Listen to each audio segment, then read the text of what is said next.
I'm going to start today's session with a very important question.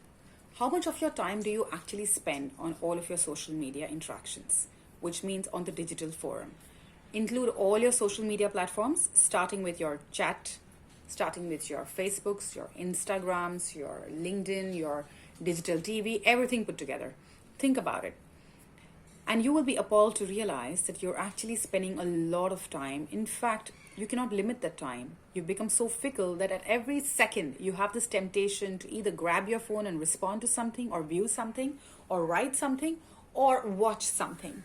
And that's what the topic today is. We are going to talk about digital detox. Hello, everyone. This is Kamil Nair, your life coach, psychotherapist, and a published author. And it's my job to help you get better in your life. And I thought digital detox is a much needed transition in everyone's life today. Look at the amount of time we invest on the digital platforms. There is a survey which says that in total, we spend 5 years of our lifetime on a smartphone and about 7 years on digital TV, which means it's 12 years. Unbelievable. 12 years, and how much I could have done with those 12 years. And therefore, I decided that I'm going to take control of my life, and I really hope that so do you. So let's start with understanding what digital detox it really is. Digital detox means refraining from all your gadgets and all your social media interactions and all such things that actually put you out there at a digital platform. And you refrain from these with an intention to get more focused in your social interactions, in your personal life, and improve your life in general. So what's holding us back from doing this? Simple. We are so addicted to it. We cannot do without our phone. We cannot do without our digital TV.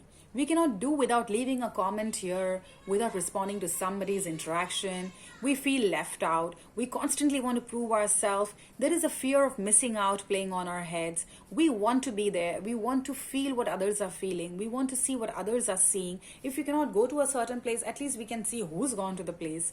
And this is what prompts us and keeps us glued to social media. And that's what it does to us. It takes control of our life. And once the digital world starts taking control of our life, what kind of emotions come into you? We start harboring emotions of anxiety, anger, frustration, unhappiness, sadness. I haven't named a single positive emotion because there's practically none coming out of it. And if you are battling all of these negative emotions, then you will understand that somewhere it also starts affecting your sleep, your social interactions at home, your relationships, and your quality of time with yourself. When was the last time you actually sat down and had a meaningful conversation with your spouse, your family member, or your child, or your friend with whom you've not spoken to so many years? When was the last time you actually picked up a good habit or a hobby that you have forgotten? When was the last time you read a very, very healthy and a meaningful and an insightful book?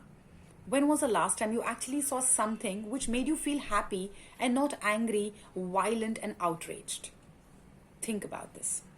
And while you think, quickly remember to note down these steps of digital detox. First and foremost, note down the amount of time you want to restrict yourself to the social media platforms. It has to be a figure, so take a few moments and actually pen down the figure.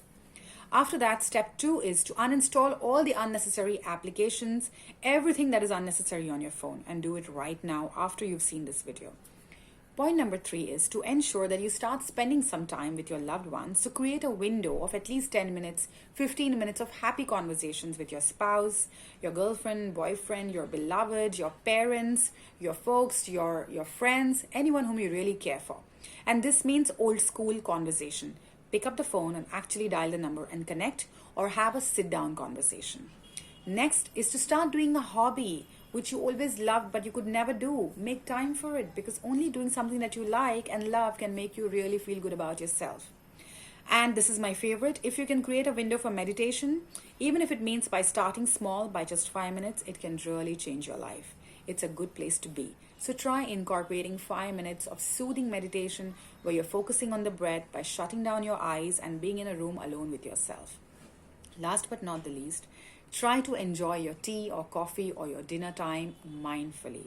If you can do that without the temptation of checking out your phone or responding to somebody's message, then you have won and the digital detox has begun.